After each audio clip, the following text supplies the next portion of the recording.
চ্যানেলটি সাবস্ক্রাইব করে পাশে থাকা বেল বাটনটি প্রেস করে দেবেন নতুন ভিডিও পাওয়ার জন্য। বিভিন্ন সোশ্যাল মিডিয়াতে আমাকে ফলো করতে পারেন, লিংক ডেসক্রিপশন বক্সে দেওয়া থাকবে।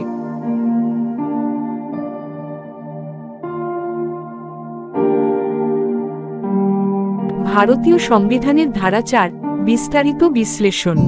ভারতীয় সংবিধানের ধারা 4 আর্টিকেল 4 মূলত ধারা 2 ও 3 এর পরিপূরক এবং সংবিধানে সংশোধনী প্রক্রিয়ার কিছু নির্দিষ্ট দিক নির্দেশ করে।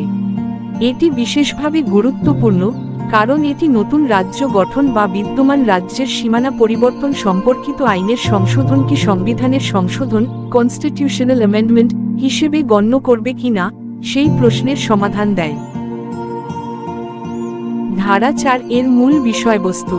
ধারা 4 মূলত দুটি বিষয়ে কথা বলে। 1.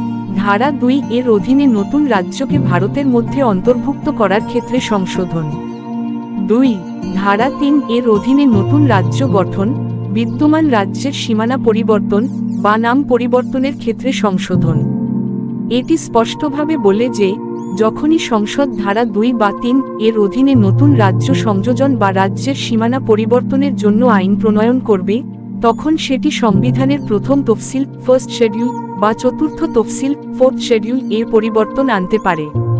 তবে এই সংশোধনীকে সংবিধানের 368 নং ধারা অনুযায়ী আনুষ্ঠানিক সাংবিধানিক সংশোধনী হিসেবে গণ্য করা হবে না। গুরুত্বপূর্ণ বিষয়সমূহ। 1. ধারা 4 এবং সংবিধানের সংশোধন পদ্ধতি। সংবিধানের 368 নং ধারা অনুসারে সংবিধান সংশোধনের জন্য বিশেষ পদ্ধতি অনুসরণ করতে হয়, যেমন 2/3 সংখ্যাগরিষ্ঠতার মাধ্যমে অনুমোদন ইত্যাদি।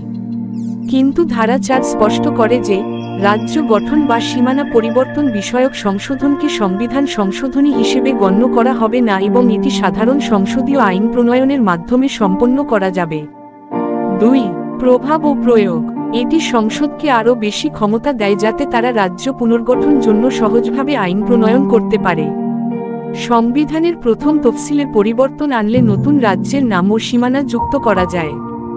চতুর্থ তফসিলে পরিবর্তন হলে রাজ্যসভার আসন বণ্টনে পরিবর্তন করা সম্ভব। একটি উদাহরণ ধরা যাক, 2014 সালে তেলেঙ্গানা গঠনের সময় ভারত সরকার আন্ধ্রপ্রদেশ পুনর্গঠন আইন 2014 প্রণয়ন করেছিল।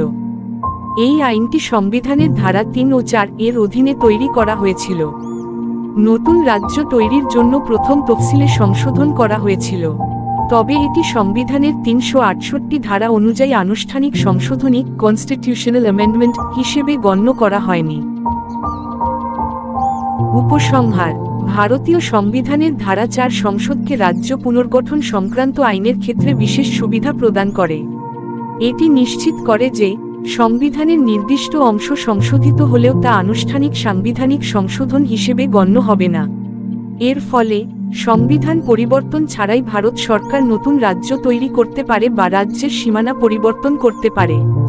এটি সংবিধানের একটি গুরুত্বপূর্ণ ধারা যা ভারতীয় যুক্তরাষ্ট্রীয় কাঠামোকে স্থিতিশীল ও কার্যকর রাখতে গুরুত্বপূর্ণ ভূমিকা পালন করে।